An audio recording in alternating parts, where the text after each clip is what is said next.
Hi friends, welcome to Chennai RRs kitchen. நான் இன்றைக்கி சூப்பரான கேஎஃப்சி சிக்கன் வீட்டிலே செஞ்சுருக்கேன். பாருங்கள் எவ்வளோ சூப்பராக எவ்வளோ கிறிஸ்பியாக எப்படி இருக்குன்னு சொல்லிவிட்டு நான் உங்களுக்கு காட்டுறேன். பாருங்கள் எவ்வளோ கிறிஸ்பியாக இருக்குது, சேம் டைம் உள்ளே வந்து அவ்வளோ ஜூஸியாக அப்படி இருக்குது. பாருங்கள் அவ்வளோ ஜூஸியாக இருக்குது, சாப்பிட்டோம் சூப்பராக இருக்குது. நாங்கள் சாப்பிட்டு பார்த்தோம். இந்த கேஎஃப்சி சிக்கன் செய்கிறதுக்கு என்னெல்லாம் தேவை, எப்படி செய்கிறதுன்னு வாங்க பார்க்கலாம். பாருங்கள் ஃப்ரெண்ட்ஸ், இப்போ சூப்பரான கேஎஃப்சி சிக்கன் பண்ணுறதுக்கு என்னெல்லாம் தேவைன்னு பார்த்துக்கலாம். இது ஃபஸ்ட்டு ஸ்டெப் தான் நான் பண்ணுறேன். இன்னும் 2 ஸ்டெப் இருக்குது. ஏன்னா இப்போவே பண்ணி வச்சுட்டா அது நம்மளுக்கு எடுத்து வைக்கிறதுக்கு டிஸ்டர்பாக இருக்கும். அதனால் இதை மட்டும் ஊற வச்சிடலாம் ஃபஸ்ட்டு. அதுக்கப்புறம் என்னெல்லாம் தேவைன்னு ஸ்டெப் பை ஸ்டெப்பாக நான் காட்டுறேன். பாருங்கள், 1/2 kg நான் சிக்கன் எடுத்திருக்கேன். இந்த மாதிரி லெக் பீஸ் இருந்தால் இந்த மாதிரி கட் போட்டுக்கோங்க, அப்போ தான் உங்களுக்கு சீக்கிரமாக வேகும். ஏன்னா நம்ம ஃபஸ்ட்டு ஃப்ரை பண்ண போகிறதில்ல, இல்லை கோட்டிங் பண்ணதுக்கப்புறம் தான் பண்ண போகிறோம். அதனால் இந்த மாதிரி நீங்கள் வந்து கட் போட்டுட்டு பண்ணணும். அப்புறம் போன்லெஸ் பண்ணுறீங்கன்னா இந்த மாதிரி பீஸ் நீளமாக இருக்கிறது எடுத்துக்கிட்டிங்கன்னா சூப்பராக இருக்கும். அப்புறம் இந்த கேஎஃப்சி சிக்கன்னால இந்த விங்ஸு தான் அதில் ஃபேமஸ்ஸு. விங்ஸே வந்து செஞ்சு கொடுப்பாங்க, அவ்வளோ சூப்பராக இருக்கும். பாருங்கள், அதனால் நான் 4 விங்ஸு நான் எடுத்துக்கிட்டேன். லெக்கு வேணுமான்னு கேட்டாங்க. இல்லை, ஒரே ஒரு லெக்கும் இந்த விங்ஸு தான் கொடுத்துருங்கன்னு சொல்லிவிட்டு 4 விங்ஸு எடுத்துகிட்டு வந்திருக்கேன். அப்புறமா மீதி எல்லாம் வந்து போன்லெஸ் தான், நீளமாக கட் பண்ணி வச்சுருக்கேன். பாருங்கள், எல்லாமே பீஸ் நீளமாக இருக்குது. ஸ்கொயராக கட் பண்ணாமல் இந்த மாதிரி நீளமாக கட் பண்ணிவிட்டு நம்ம இந்த மாதிரி ஒரு பாத்திரத்தில் போட்டுக்கலாம். ஏன்னா இது வந்து minimum 2 hours, maximum 4 to 8 hours வரைக்கும் கூட ஊறினா சூப்பராக இருக்கும். அதனால தான் இந்த மாதிரி பாக்ஸுக்கு மூடி இருக்கிற பாக்ஸாக போட்டுவிட்டோம், நம்ம மூடி வச்சுட்டோம்னா நம்மளுக்கு எந்த டென்ஷனும் இல்லாமல் இருக்கும். பாருங்கள், இப்போ வந்து 1/2 kg சிக்கன் எடுத்திருக்கேன். 2 ஸ்பூன் மட்டும் கர்டு போடுறேன். பாருங்கள், 2 ஸ்பூன் தான், ரொம்ப அதிகமாக இல்லை. லெமன் இருந்தால் ஒரு முழுசாக லெமன் சேர்த்துக்கோங்க. அப்படி லெமன் இல்லைன்னா கர்டு 2 ஸ்பூன் சேர்த்துக்கோங்க போட்டோம். அப்புறமா 1 ஸ்பூன் மட்டும் இஞ்சி பூண்டு பேஸ்ட்டு, தேவையான அளவு உப்பு, 1 ஸ்பூன் மிளகாய் தூள், 1/4 ஸ்பூன் மஞ்சள் தூள், 1 spoon garam masala. Pepper powder வந்து நெக்ஸ்ட் ஸ்டெப்பில் தான் நான் போட போகிறேன். இப்போ இது மட்டும்தான் இதுக்கு தேவையான பொருள். இதுலேயே இது ஊறிட்டு இருந்தால் போதும். உங்களுக்கு காரம் நிறைய வேணும்னு சொன்னீங்கன்னா இதுலேயே இன்னும் கொஞ்சம் கூட நீங்கள் பெப்பர் பவுடர் நீங்கள் சேர்த்துக்கலாம். பாருங்கள், இந்த மாதிரி செஞ்சு வச்சுட்டிங்கன்னா எவ்வளோ நீங்கள் டைம் எடுத்துக்கிறீங்களோ அவ்வளோ சூப்பராக இருக்கும். இது வந்து கேஎஃப்சி சிக்கன் வந்து இதில் ஊறுறது தான் மேட்டர். நல்லா ஊறிடுச்சுன்னா அவ்வளோ ஜூஸியாக அவ்வளோ சூப்பராக இருக்கும். பாருங்கள், இப்போ கரெக்டாக இருக்குது. இது ஊற வந்து கொஞ்சமாக தண்ணி விடும். திரும்ப அந்த தண்ணியை நம்ம திரும்ப வந்து பிசைஞ்சு வச்சுட்டோன்னா இது 4 hours minimum 2 hours, maximum 8 hours கூட ஊறலாம். நான் 4 ஹவர் வெயிட் பண்ணிவிட்டு நான் செஞ்சு காட்ட போகிறேன். இது அப்படியே ஊறட்டும். 4 ஹவருக்கு அப்புறமா வேறு என்னெல்லாம் பொருள் தேவை, வேறு என்னெல்லாம் சொல்கிறேன். பாருங்கள் ஃப்ரெண்ட்ஸ், நான் 3 ஸ்டெப் பண்ணணும்னு சொல்லியிருந்தேன். ஃபஸ்ட்டு ஸ்டெப் நம்ம பண்ணியாச்சு, நல்லா ஊறிடுச்சு. மாஷல்லா, நான் 4 to 6 ஹவர் வரைக்கும் ஊற வச்சுருக்கேன். இது சூப்பராக ஊறி இருக்குது. போதுமான அளவு மசாலாலாம் கரெக்டாக நம்ம போட்டாச்சு. இப்போ செகண்ட் ஸ்டெப் என்ன பண்ணால் 2 எக்கு எடுத்துக்கலாம்.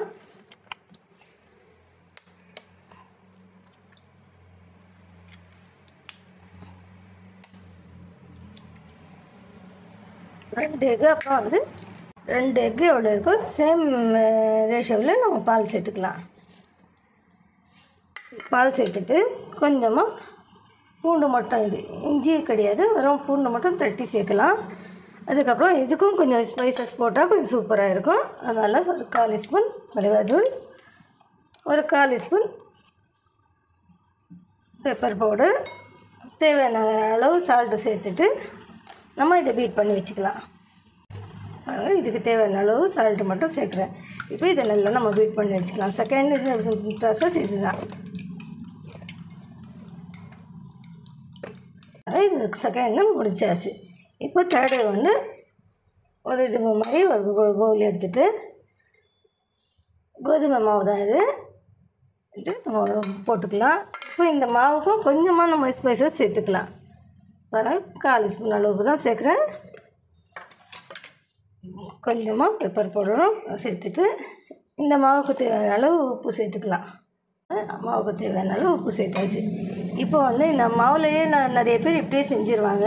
நம்மளுக்கு இன்னும் கொஞ்சம் எக்ஸ்ட்ராவாக கோட்டிங் வந்து கிறிஸ்பியாக இருக்கணும்னு சொன்னால் நான் கொஞ்சம் கார்ன்ஃப்ளெக்ஸ் இருக்குது. பாருங்கள், இந்த கார்ன்ஃப்ளெக்ஸு கையில் கூட உடச்சி சேர்க்கலாம், உடஞ்சிடும், ஈஸியாக தான் உடஞ்சிடும். நம்ம வந்து கொஞ்சம் பெருசாக இருக்கும், அதனால் மிக்ஸி ஜாரில் கொஞ்சமாக நம்ம அரைச்சி சேர்த்துக்கலாம். பாருங்கள் ஃப்ரெண்ட்ஸ், 1/2 kg சிக்கனுக்கு ஒரு 2 இந்த ஸ்பூனில் ஒரு 3 ஸ்பூன் அளவுக்கு தான் இருக்குது கார்ன்ஃப்ளெக்ஸு. இந்த மாதிரி நம்ம சேர்த்துட்டோன்னா நம்மளுக்கு கொஞ்சம் கிறிஸ்பியாக நம்மளுக்கு பைண்டிங் சூப்பராக இருக்கும். அவ்வளோதான். இதுக்கு தேவையான அளவு உப்பும் போட்டாச்சு, நம்ம கொஞ்சம் ஸ்பைசஸ்ஸு கொஞ்சம் காரமாக போட்டாச்சு. இது அவ்வளோதான். இது அப்படியே ரெடி ஆகிடுச்சு. இப்போ நம்ம ஸ்டார்ட் பண்ணிடலாம் பைண்டிங். பாருங்கள், இந்த மாதிரி டிப் பண்ணி எடுத்துகிட்டு இந்த மாவில் வந்து நம்ம இந்த மாதிரி கோட்டிங் கொடுத்துக்கணும். எல்லாமே ஒன்றுக்கு கோட்டிங் ஒரே ஒரு வாட்டி தான் பண்ணியிருக்கேன். இந்த மாதிரி பண்ணி இப்படி எல்லாம் வச்சிடணும். திருப்பி கொஞ்சம் நேரம் அது கொஞ்சம் அப்சர்வ் பண்ணுவோன்னு திருப்பி இன்னொரு கோட்டிங் நம்ம கொடுத்துக்கலாம். பாருங்கள், ஃபஸ்ட் டைமே வந்து 2 டைம்ஸ் நம்ம டிப் பண்ணி எடுக்க வேணாம். ஃபஸ்ட்டு பண்ணது எல்லாமே நம்ம இந்த மாதிரி வச்சுக்கலாம். ரொம்ப ஈஸி தான். இது வந்து கடையில் வாங்கி சாப்பிட்ணுன்னா ரொம்ப காஸ்ட் அதிகம், எல்லாருக்குமே தான் தெரியும். நம்ம ஈஸியாக நம்ம வீட்டிலையே செஞ்சிடலாம். கொஞ்சம் டைம் எடுத்தோன்னா நம்ம வீட்டிலையே செஞ்சிடலாம். பாருங்கள் ஃப்ரெண்ட்ஸ், இப்போ நம்ம வந்து ஃபஸ்ட்டு கோட்டிங் முடிச்சாச்சு. பாருங்கள், இந்த மாதிரி ஃபஸ்ட் கோட்டிங் பண்ணிவிட்டு நான் எல்லாம் அப்படியே வச்சுருக்கேன். இப்போ மாவு வந்து கொஞ்சம் கம்மியாக இருக்கிற மாதிரி இருக்குது. நம்ம இதில் இந்த மசாலாவும் சேர்க்க வேணாம், மாவு மட்டுமே கொஞ்சம் சேர்த்து நம்ம திருப்ப இந்த மாதிரி பண்ணிக்கலாம். ஏன்னா இதுலேருந்து டிப் பண்ணி எடுக்கும்போது இந்த மசாலா தண்ணியெல்லாம் இதில் இருக்குது, அதனால நம்மளுக்கும் மசாலா இப்போ தேவையில்லை. கொஞ்சம் மாவு நம்ம இப்போ டிப் பண்ணி எடுத்துக்கலாம். இப்போ செகண்ட் கோட்டிங் அதே மாதிரி ஃபஸ்ட்டு நம்ம செஞ்ச மாதிரியே பாருங்கள், இந்த மாதிரி போட்டுட்டு இதுலேயுமே அந்த மாதிரி இப்படி போட்டுட்டு நல்லா பெரட்டி விட்டுட்டு இதே மாதிரி எல்லாத்தையும் செஞ்சுட்டு ஒரு 10 மினிட் நம்ம ஃப்ரீஸில் வச்சுட்டு நம்ம பொரிச்சு எடுத்தோம்னா சூப்பரான நம்மளுக்கு KFC சிக்கன் ரெடி ஆகிடும். அப்புறமா இந்த லெக் பீஸு நம்ம போட்டதை விட பெருசாகிட்டு இருக்குது. நல்லா மாஷெல்லாம் நல்லா ஊறி இருக்குது. இதுவும் அப்படி தான் மேலே எடுத்து போட்டுட்டு நல்லா பெசரி விட்டுட்டு கடைசியாக நம்ம உதறிடணும். நம்ம கடைசியாக இந்த மாதிரி பண்ணிட்டோம்னா பாருங்கள், இந்த மாதிரி விரிசல் வரும்போது அது அழகாக பிரேக் ஆகும். பாருங்கள் ஃப்ரெண்ட்ஸ், இதே மாதிரி இருக்கிறது எல்லாத்தையும் நான் பண்ணிவிட்டு உங்களுக்கு காட்டுறேன். ஆயில் நல்லா காயணும், காஞ்சதுக்கப்புறம் தான் போடணும். பாருங்கள் ஃப்ரெண்ட்ஸ், ஆயில் இப்போ காஞ்சிடுச்சு. நம்ம எடுத்து வச்சுருக்கிற ஒரு பீஸாக நம்ம எடுத்து போட்டுக்கலாம். போட்ட உடனே பெசரி கிளறி விடக்கூடாது, அது கொஞ்சம் நேரம் அதுக்கு நிதானமாக வேக விடணும். பாருங்கள், எவ்வளோ இடம் இருக்கோ அவ்வளோ மட்டும் நம்ம போட்டுக்கலாம், ரொம்ப நெரிசலாக போட வேணாம். கொஞ்சம் நேரம் ஒரு பக்கம் அப்படியே இருக்கட்டும். கொஞ்சம் நேரம் ஃபாஸ்ட்டில் கொஞ்சம் நேரம் சிம்மில் வச்சு நம்ம எடுத்தோம்னா சூப்பரான நம்மளுக்கு KFC சிக்கன் ரெடி ஆகிடும். பாருங்கள் ஃப்ரெண்ட்ஸ், இப்போ வந்து கொஞ்சம் நல்லா நம்மளுக்கு அது செட் ஆகிடுச்சு. இப்போ நம்ம திருப்பி போட்டுக்கலாம்.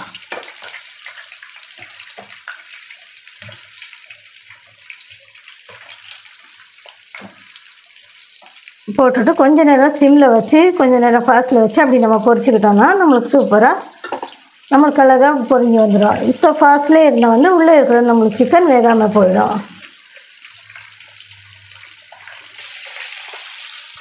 பாருங்கள் ஃப்ரெண்ட்ஸ், இப்போ கொஞ்சம் நேரம் ஃபாஸ்ட்டில் கொஞ்சம் நேரம் சிம்மில் வச்சு நான் நல்லா பொரிச்சு எடுத்துட்டேன். இது நல்லா குக் ஆகிட்டு இருக்கும், ஏன்னா ஆல்ரெடி நல்லாவே ஊறிடுச்சு. நம்மளுக்கு நல்லா ஊறின சிக்கன் வந்து சீக்கிரமாக குக் ஆகிடும். அவ்வளோதான். எடுத்துகிட்டு இருக்கிறது எல்லாமே நான் போட்டுட்டு உங்களுக்கு காட்டுறேன் எப்படி இருக்குன்னு. பாருங்கள், இதே மாதிரி இருக்கிறது எல்லாமே நம்ம போட்டு எடுத்து காட்டுறேன் உங்களுக்கு. அவ்வளோதான் ஃப்ரெண்ட்ஸ், நான் சூப்பராக என்னோடய ஸ்டைலில் KFC சிக்கன் முடிச்சிட்டேன். பாருங்கள் எவ்வளோ ஜூஸியாக இருக்குது, மேலே சேம் டைம் மேலே கிறிஸ்பியாக இருக்குது. பாருங்கள், மேலே கிறிஸ்பியாகவும் உள்ள ஜூஸியாகவும் சூப்பராக நான் பண்ணி முடிச்சாச்சு. இதே மாதிரி நீங்களும் ஒரு வாட்டி ட்ரை பண்ணி பாருங்கள். என்னோட இந்த வீடியோ பிடிச்சிருந்தா என் வீடியோவை லைக் பண்ணுங்கள், ஷேர் பண்ணுங்கள், கமெண்ட் பண்ணுங்கள். ஃபஸ்ட் டைம் பார்க்குறீங்கன்னா சப்ஸ்கிரைப் பண்ணுங்கள். தேங்க்யூ.